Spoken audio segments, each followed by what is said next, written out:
Hi everyone, my name is Monique. And I'm Naveen from Before You Play. And today we're going to be doing a playthrough of a tiny game called Confusing Lands. Yes, this game is designed by Zak Eidsvoog and published by NV Born Games. And in this game, we are going to be trying to take cards, put them in front of us, and score the most amount of points. Yes, this is one of a few games that are part of the Tiny Game series published by NV Born, one of which we've covered in the past. And so this one is a two-player card drafting game that also comes with a solo variant.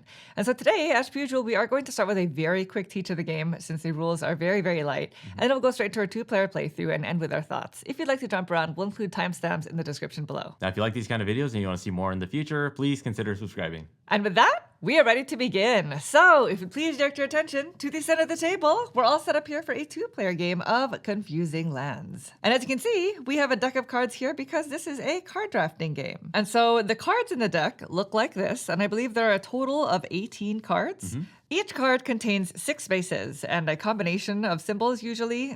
You'll see villages, there are forests, elk, rivers, and these are all going to have to do with the way in which the game scores because on the opposite side of each of the cards, there's a specific scoring condition. And each card is unique, which means there are a total of 18 different scoring criteria. And so the way that the game works is at the start of the game, we are going to flip over the top card, and the scoring condition on that card is going to be considered the shared criteria for both of us. Yeah, it's a public objective. Then, each round, we're going to deal each player 2 cards, and each player will look at the 2 cards and decide one to place into their landscape. Now, the first landscape card you place can go anywhere, and whenever you place these, you can choose which side to use, as well as which orientation. You can rotate the card in any 90-degree orientation of your choosing. Yep. And so once you've already placed the card, you'll then pass the second card to your opponent, who will then have to place that card. And from now on, each time you place a card, it has to cover at least 1 square in your landscape. Right. You can never cover scoring criteria, but those are the only rules. So I could do something like that, which will introduce a second scoring criteria just for me to score at the end of the game. And then we'll start a new round by dealing out 2 more cards to each player and then doing the same thing. Play continues like this until we play through the entire deck and only 1 card remains. And then we will score all of our personal scoring objectives as well as the shared objective. And with your total score, you're going to subtract 10 points per objective you have in your landscape. So you probably want to try to make sure that each scoring criteria is going to score you at least 10 points. Yeah, because if not, it's negative points. Exactly. And you can't try to game it either, where you're just basically playing towards the shared objective, because if you finish the game without having put any of these into your landscape, then you don't get to score this either. So you get a big 0. So you'll just have 0 points. And we'll explain each scoring objective as we see it during the playthrough, but that is essentially it. At that point, whoever has the most points wins. And so as you can see, it's a very quick game. So each game is probably about 10 minutes in length, and you can play multiple in one session if you'd like. But we are going to go ahead and demonstrate one gameplay, and we'll discuss each of these scoring criteria as we see it. Sure. Ready? Yes. All right. So our public objective is this one, objective number 14. They're numbered, by the way, so that you can easily reference them in the rule book. And so this is called Close Neighbors, and this says you score 1 point for each space in your largest perfect square of spaces. Okay. And it cannot contain scoring conditions. So like these open field areas. Right. Okay. Yeah. So in this example, it's a 3x3, and that would score you 9 points. And again, you don't get negative 10 for the public objective. Right. Just the ones in your landscape. All right. Shall we begin? Yes. So we are going to get 2 cards each. Okay. And of these, we must now begin our landscapes. All right, I've chosen mine. Are you ready? Same, yep. 1, 2, 3. Boom. Boom. Okay. Okay. What Are do you you just going to position yours upright? I guess I'll do the same. Yeah, I can do that. So this is Noble Woodlands. And basically at the end of the game, I'm going to score 3 points for each pairing of forests or more. Okay. So it's a group of 2 or more forests that are adjacent, basically. So you need a bunch of unique forests, or you need one big forest? No, I need several. Oh, so you need to Several plop them of around. 2 or more. Yeah. Good time to start. Because they're 3 points each. Okay. As for me, I am playing card number 11 face up. So this objective says I want to have, this is called Forest Spirits, by the way. And so this one wants me to have an elk next to minimum three forest spaces. So I'm already one of the way there. For every one of those that I do, I get plus 8 points. So I definitely need to do this at least twice. So you need to have the elk adjacent to three forests. So there's one here. Definitely I'm going to want to get one here. As a card builds out, put one maybe here. Okay. And then that'll score. That's and then cute. find and do it somewhere else. Because the elk wants to be in the middle of the forest. It's the spirit, yeah. Oh my gosh, that's cute. Okay.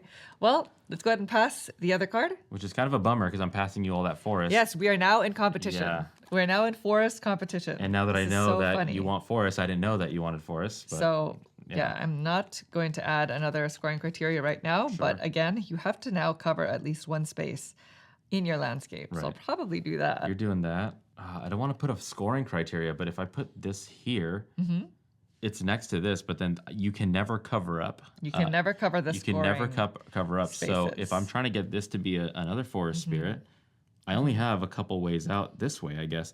I'm going to go for it. Let's just see what happens. This might be a detriment knowing that I can't build out this way, but Okay. oh, fine. Oh, fine. That's it for the round. Very simple. So 1, 2, 1, 2. There we All go. right. Okay. So let's continue this tree forest competition. Oh, yeah. I am ready if you are. Okay. Okay. Ready? I'm 1, 2, 3. I'm going to lay this down here. I'm placing this here. I'm growing this forest. It's not doing so much for this right now. You have deer I or the elk? I think for the shared criteria, I'm still at 4. Oh, yeah. I So forgot it's about gonna be that. 4 points no matter what. You have. This guy is now next to 2, so I need to cover this one up. This is my only spot that has forest, so I'm going to try to get a forest here, and then I need this one to kind of wrap. And then, That's then I'll great be that you're scoring. using this for both. Yeah, So, all right. this has to go to you. pass. What'd you give me? Oh, These don't have forests on it. What's going on? I guess I'll have to place this somewhere I'm gonna do this. like this. Let's move this up. There we go.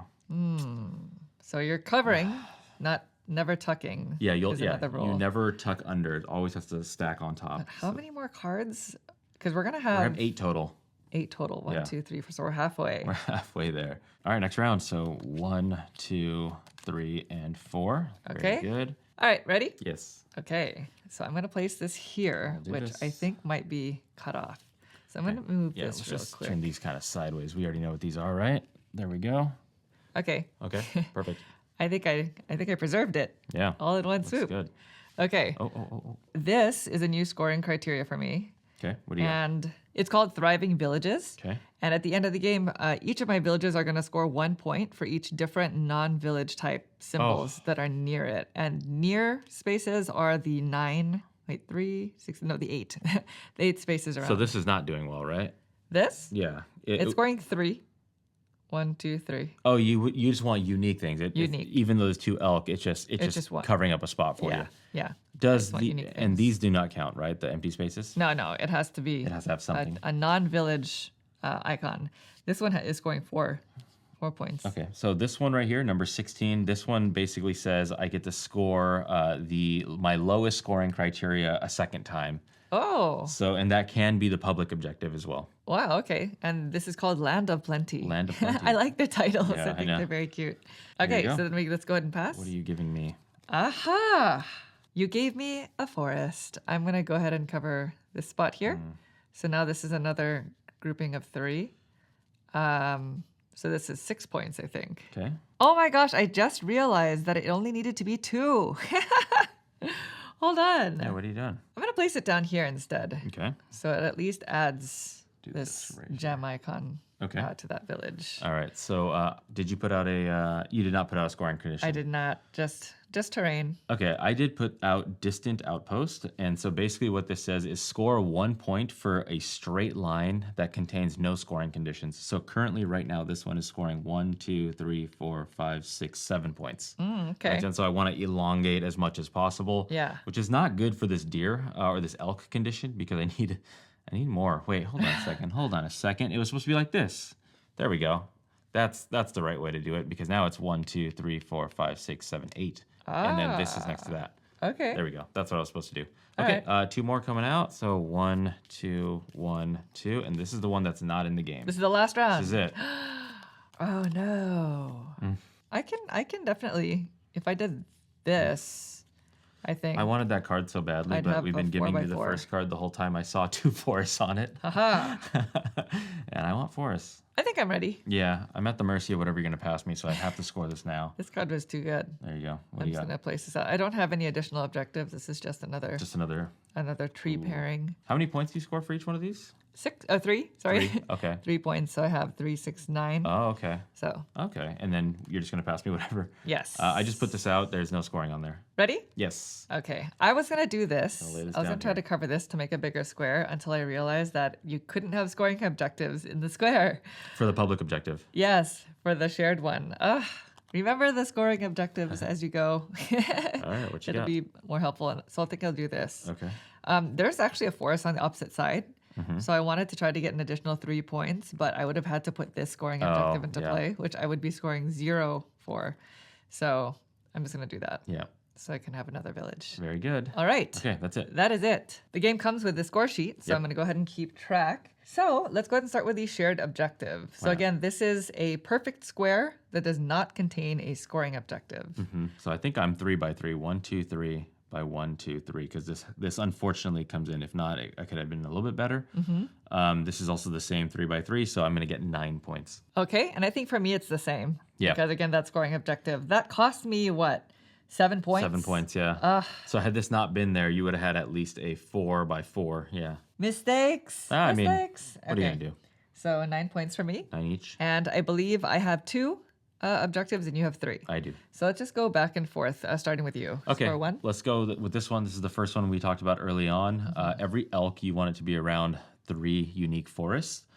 So I do have that for this one, and then this one as well. They have a shared forest, so I'm going to score 8 times 2 for 16. Okay, and for me, my first one here says I score 3 points for each grouping of forests with 2 or more. Okay. So I have 1, 2, 3 for 9 points. 9, ooh. I know. I know. All right, well, back to you for your second. Okay, let's do this one right here. So this is the one that I score 1 point for the largest line that does not have scoring criteria in it. So it's 1, 2, 3, 4, 5, 6, 7, 8, 9, 10. Oh, okay. Okay, broke even there. Broke even there. And for me here, this is going to be for each village. I'm going to score 1 point for each different symbol that is near it. And Okay. it's going to be in the 8 squares surrounding. Okay. So for my first village here, I have 1, 2, 3 different symbols. Yep. This one here, I have 1, 2, 3, 4, 5. Yep. So it's So 8 total. 8 total. And then for this one, there's 1, 2, 3. 3, yeah. So 11. So 11. This is bad. Okay, so then for your final objective, Yeah, so this one, I bring up the rear basically. So whatever my lowest scoring one is, I double it. you score it again. Yeah, and that can be the public ones, which I think is going to be the 9. So that's going to net me -1. Yeah, that is the unfortunate part because now we have to lose 10 points per objective in your landscape. Yeah. So not for that. So I'm going to lose 20 points. Yeah, and I'm going to lose 30. So then our final scores are Naveen with 14 to me with 9. Oh, nice. Normally you didn't say the get you lowest there. score first. So I was like, oh, no. No, not today. Good job. You won Thanks. Confusing I Lands. did. I was less confused. There you go. Yeah. I did not do a very good job at meeting my objectives. I think I should have just stopped at 1.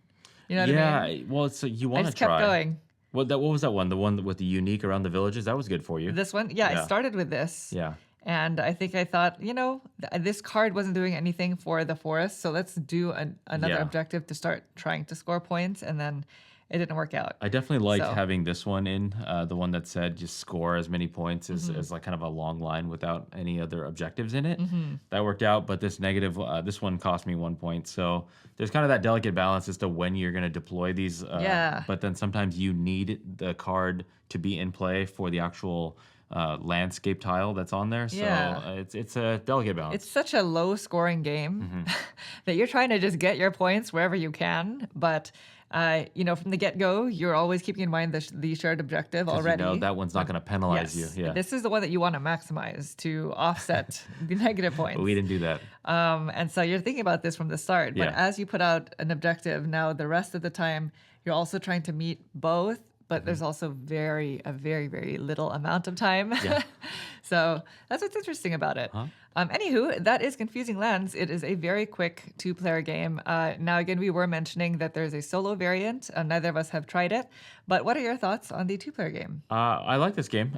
Super quick. You can teach this game very simply. The rule book does a very good job of explaining the 18 different scoring parameters. So if you have your 2 cards, very simple to understand how exactly to score it. This kind of reminds me of a game like Honshu. If you've played that one, well, I Yeah. know you've played that one. The city Yeah. builder is like a city builder in Japan, Yeah. where it's card based, and you're laying over other cards as well because of the different areas. It has a shared kind of mechanism where you're trying to lay over, and that one you can tuck, unlike this one. Very, very simple. There's not much negative I can say about it because it's over so fast. I enjoy that game, so seeing that mechanism of laying over a card is something I do enjoy in games. So yeah, very, very clever. How about yourself? For me, okay, I think there are a few things that you sort of have to keep in mind when playing a game like this. It is a very, very light game. It's meant to be a light, very quick, Travel. in and out travel style, two-player card game. So if you know that you're a heavy gamer or something and you don't enjoy lighter games, then this probably might not be for you. But within the scope of light games, I really, really like it. Yeah, if you like because fillers, yeah. it is so cute. I'm a sucker for this kind of artwork and this art style, and I think it's so, so cute. It's so small. It follows that same sort of wallet design that games, that Button Shy games makes. 18 because cards, it's the same thing. It's the same amount of cards, and so there is a market, an audience for people who really enjoy those really quick, specifically the 18 card game style sets, I guess. And this could easily go not even in that box. You can easily travel with it in something much smaller, and it's just so much game in a tiny little package. Yeah, and I could see expansions in the future, just a couple more cards just to mix things up. You could also probably play a house variant where you can tuck underneath if you want to. You can just do a lot with it, whatever you and want, every card has a different scoring parameter. So each time you play the game, you're going to have different criteria combinations that you'll be using and trying to strategize towards. So I guess that's about it. It's just fun and cute. Yeah. Well, there you have it. That is Confusing Lands. We hope you enjoyed the video. If you'd like to see more videos like this in the future, please consider subscribing. Thank you. Thanks. Bye.